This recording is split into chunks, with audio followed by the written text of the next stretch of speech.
New system, right? So like we do usually with a new system, we're just going to be sort of a big picture overview today. We're going to talk about how this system services the body, right? And some of the characteristics of this system that sort of apply throughout the GI tract. All right, so there's our objectives. Okay, so you know already from anatomy, the GI tract proper, or the alimentary canal, is the tube, right? So mouth to anus, that's the tube. Attached to the tube are what we call the accessory organs, right? So that's going to be the liver, the pancreas, the salivary glands, the parotid gland, the gallbladder.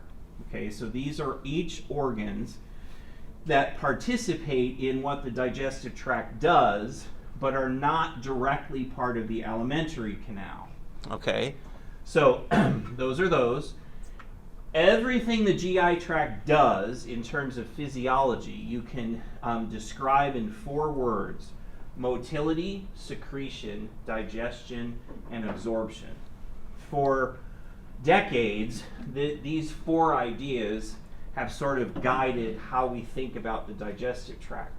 I'm a little surprised in your book that they don't sort of organize around those 4 ideas like they do in most, but they don't.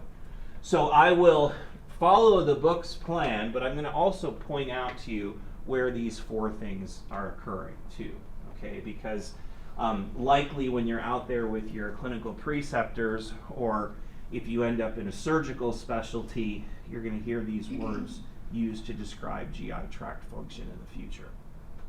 All right, so not an anatomy class, but you probably know that anatomy better than I do at this point because you're in the midst of studying it.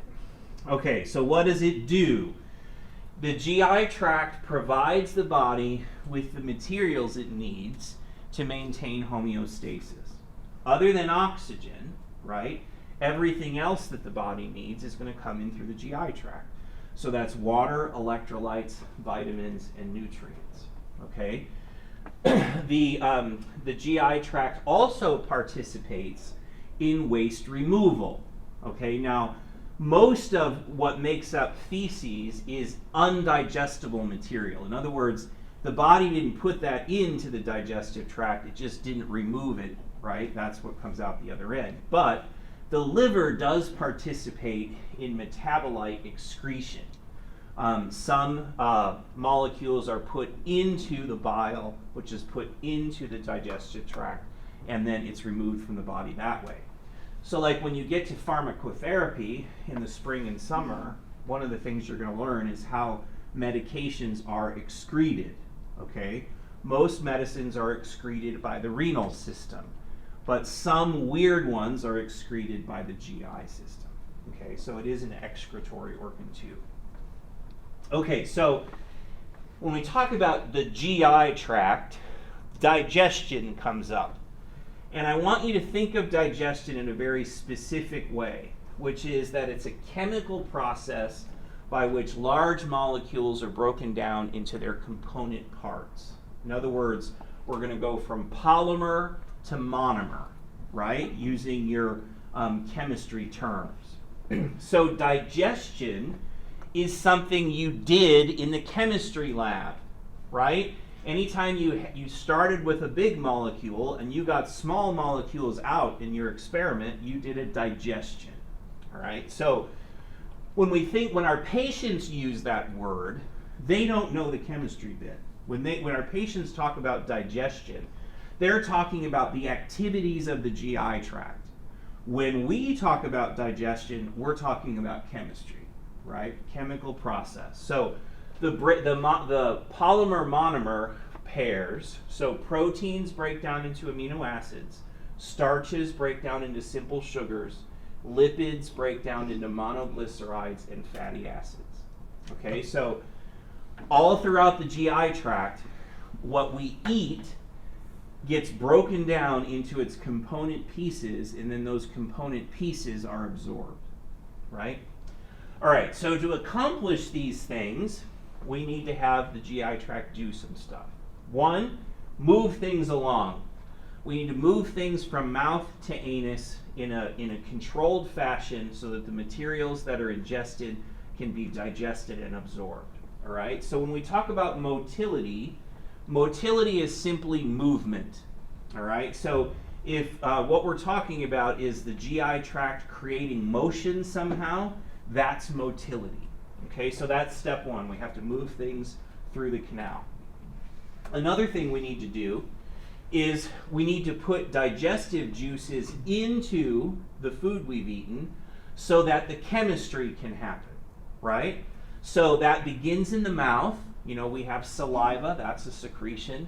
It continues in the stomach, continues in the pancreas adds a secretion, the liver adds a secretion. So there's a lot of adding to what we put in our mouths to make digestion happen. Okay, so secretion is one of the primary actions of the GI tract. The secretions are done typically for the purposes of creating digestion, right? Now, the other thing that secretion does is create a bit of lubrication, right? So that the materials can move very easily. All right, so motility, secretion, and digestion.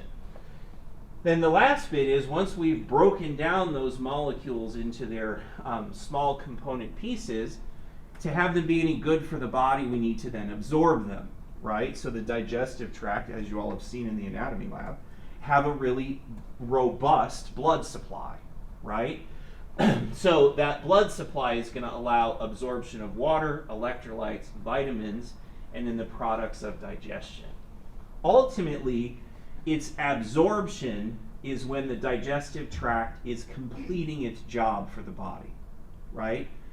Everything else, motility, secretion, and digestion, are really to make absorption happen, right? Because absorption is then where the body is pulling in nutrients to use in other ways to create homeostasis. All right. Now, if we're going to absorb and make it useful, we need to move blood through the GI tract, right? So we're going to circulate blood through to carry the absorbed molecules to the rest of the body. Now, we're going to learn that not all absorbed materials are moved by the blood. Fats in particular are moved by the lymphatic system from the GI tract to the blood, and then from the blood into the rest of the body. We'll talk more about that in another day. Okay, so we got to circulate blood. And then finally, like is true for all of our systems, we have to control these functions so that what the GI tract is doing matches the organism's needs, right? So we're going to have local, nervous, and hormonal controls, just like we saw in the cardiovascular system.